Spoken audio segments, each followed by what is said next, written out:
This is the morning of the 5th of August, 2024. Article on Fox Weather, published on August the 4th. Titled, Hurricane Debby makes landfall in Florida as power outages skyrocket to over 300,000. How you guys doing with those electric cars, huh? The Category 1 storm hit near Steinhatchee. That's a strange name. About 7 a.m. Eastern Time with winds estimated at 80 miles an hour. After landfall, power outages skyrocketed to more than 300,000 utility customers in the Sunshine State, according to Power Outage US. There's a little clip there. You can see the ferocity of it. Hurricane Debby makes landfall in Steinhatchee. That's a strange, never heard of that place before. Steinhatchee, Florida. Hurricane Debby made landfall early Monday morning along Florida's Big Bend, blasting the state with flooding rain, damaging winds, and life-threatening storm surge. The Category 1 storm hit near Steinhatchee around 7 a.m. Eastern Time with winds estimated at 80 miles an hour. After landfall, power outages skyrocketed to more than 300,000 utility customers in the Sunshine State, according to Power Outage US. By midweek, the storm is expected to dump extreme amounts of nearly 2 feet of rain on parts of Georgia and South Carolina. I want you to imagine if we go into the future, and not that far in the future, and all vehicles are electrified, including trucks that deliver essential foods and other life-threatening and important items, and there's no power. It's totally insane.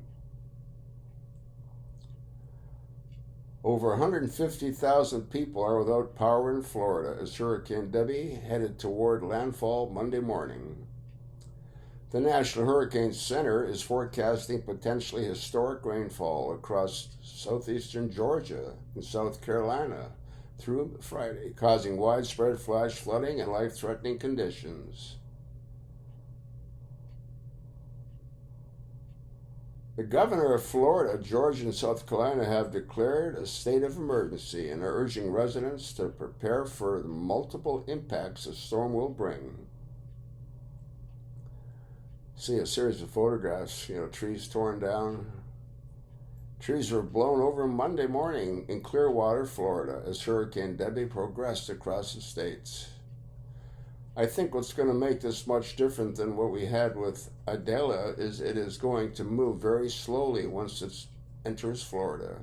It's going to be southern Georgia, northern Florida, and it's just going to drop an inordinate amount of water on the north central Florida region. Florida Governor Ron DeSantis told Fox Weather on Sunday.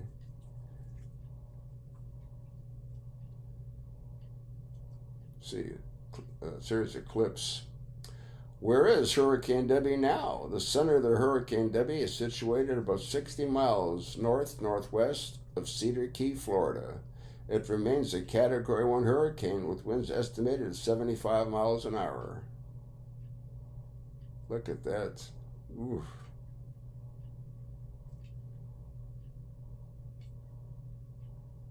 Boy, that thing's massive. What impact will Debby have? See it, pouring rain blown by intense wind during Hurricane Debby drops visibility in Horseshoe Beach, Florida. Florida rain, strong winds, and strong storm surge were already lashing the Sunshine State before the storm made landfall Monday morning. Several feet of storm surge and hurricane-force winds are forecast to pummel Florida as the storm moves inland. Views from the Fort Myers area showed feet of flooding Sunday afternoon as rain bands from Debby lashed the state. St. Petersburg waves lashed the coast as tropical storm winds howled. Now that Debby has made landfall, the storm is expected to move northeastward through Florida and bring historic rain and life-threatening storm surge to Georgia and the Carolinas. Let's see what's in this clip. FoxNews.com. They always have ads, don't they? They're relentless with these ads. I try to do my best to get rid of them. Brian Norcross here with an update on Tropical Storm Debby this early Monday morning. Here's the latest 6 a.m. update from the National Hurricane Center. Winds still estimated at 80 miles per hour, slowing down now, and notice north-northeast. That's that bend that it's beginning to make that is eventually going to take it up into Georgia, and the pressure is down to 979 millibars, and this is probably going to be it because you can see at the latest 6 a.m. update, it is just offshore.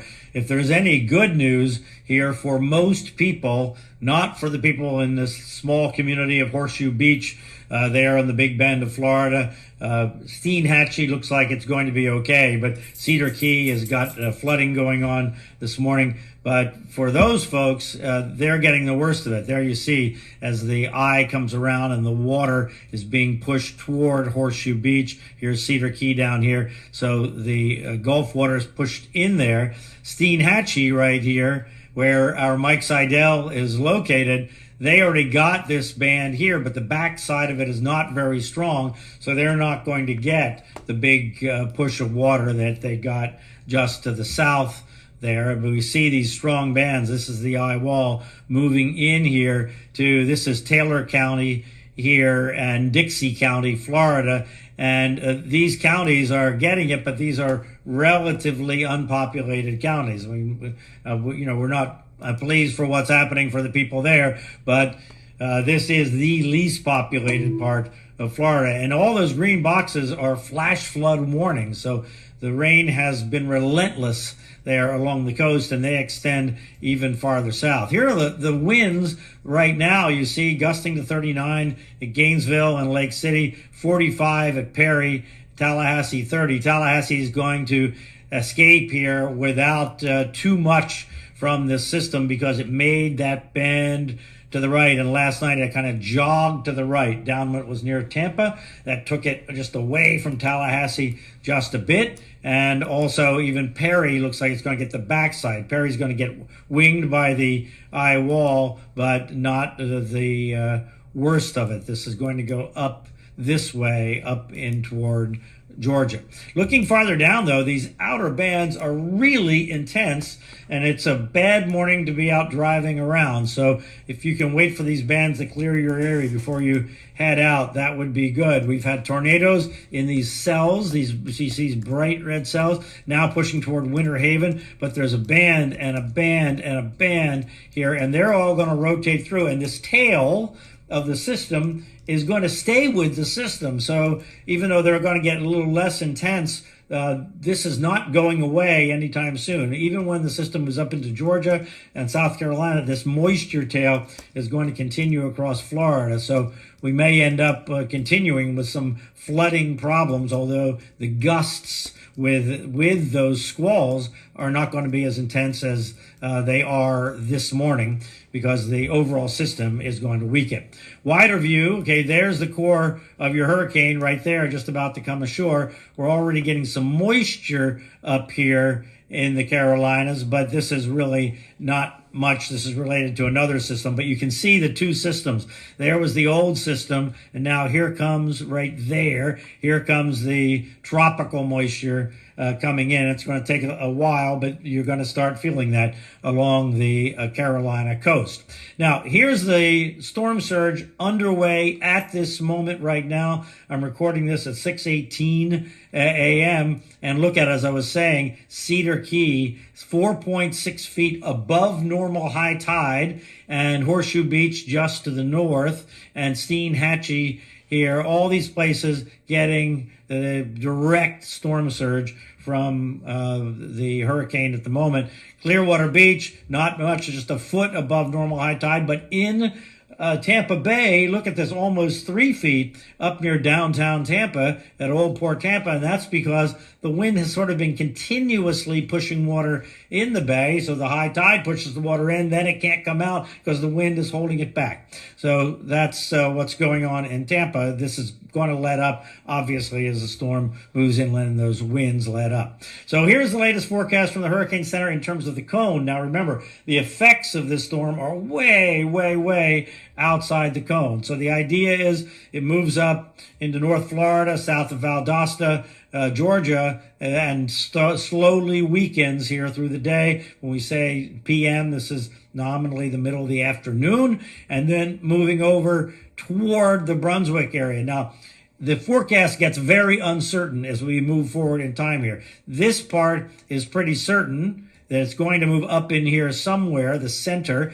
Remember that the circulation is like this. The moisture is huge, and then there's a big tail on it going down here. So the whole thing is moving that way, so that by Tuesday, it's somewhere probably in South Georgia, and then it gets very, very uncertain. The Hurricane Center is basing its forecast on the idea that it's going to meander but continue in this general direction slowly. Like this is, let's start today, Monday this afternoon, tomorrow afternoon. This is already Friday afternoon, Saturday afternoon. So the idea is this just crawls.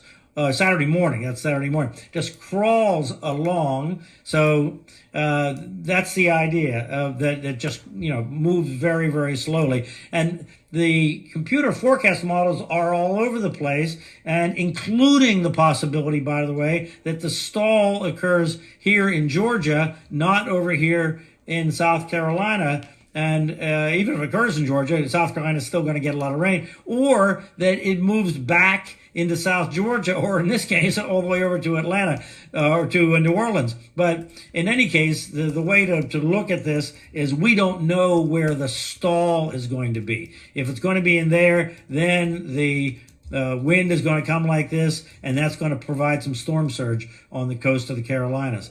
If it occurs over here, that's going to move everything up, and the rain will be in a different place, and of course it's pushing moisture upstate in South Carolina and up above the Piedmont in North Carolina and so forth into the higher elevations and the hillier country, which enhances the rain, and then all that rain has to run downhill to the Atlantic Ocean. So I don't want anybody to look at any of these maps, including this rain map, and say, okay, we know exactly where the heaviest rain is going to be. In this case, the forecast for Charleston down to Savannah is, look at this, this is up in the 2 feet range here. Some areas 30 inches is the forecast, but the bullseye could move one way or the other, or could be stretched out, could be less rain over. We're talking 2 feet of rain. I want you to think about that.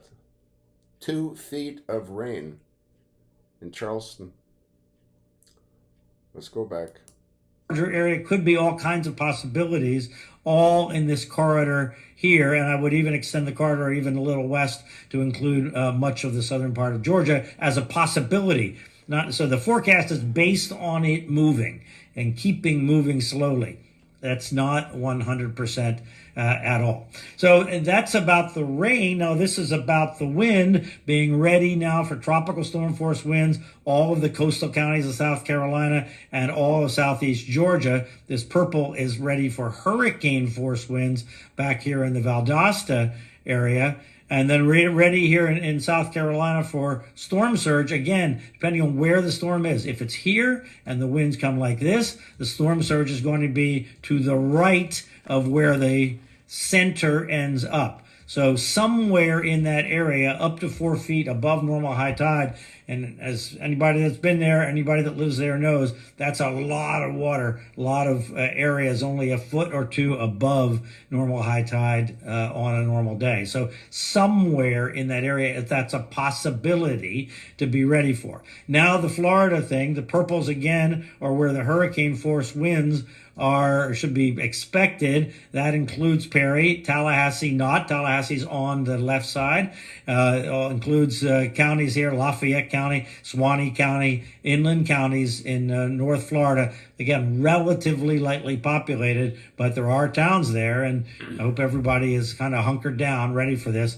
And then ready for tropical storm force winds, where those bands are going to occur to the right of the storm, and this is going to continue through the day here today. Storm surge, maximum storm surge here in this Big Bend of Florida on Appalachia Bay, it's called, especially down here to the right of where the storm is coming ashore. Horseshoe Beach, Cedar Key seem to be the core of it. Up to 5 feet here north of Metro Tampa, still running 3 feet or so in Tampa Bay. And that is going to continue for a while as long as that wind is blowing onshore. All right, what's going on with the steering? Well, here's the dip in the jet stream. Think of it as like snatching the storm. So it's weakening, but it's still pulling the storm to it. This is low pressure. We have a Bermuda high off here. We have the heat dome high here. This is a low pressure dip. Now, what's happening, though, is this dip is moving away, losing its grip. We have a storm that's meandering here. This is tomorrow. Now, moving ahead more, the dip lifts out. Now, where does the storm meander? We really don't know. Does this flow here come and push it back? That's what the GFS models are showing, and end up with something over in here. But the European models say, no, that's not what's going to happen. This one here is going to still exert some influence and keep it slowly moving that way. We really don't know because it's in no man's land there.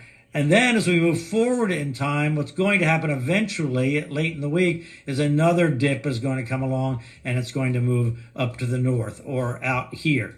And exactly how it moves, we don't know. And yes, it could influence, with moisture at least, the weather in the Northeast late this week and into the weekend. There are big question marks about that. So we'll just have to see where it ends up and how these weather systems maneuver.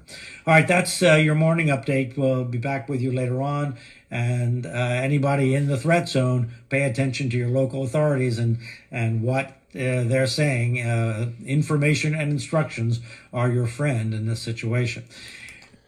Well, you know what's going to happen. People are not going to listen to the authorities, and people are going to die. And you can bet your insurance is going to skyrocket, if you can even get insurance, once this hurricane subsides. I'll attach the link, look at it, pass it along, and stay safe.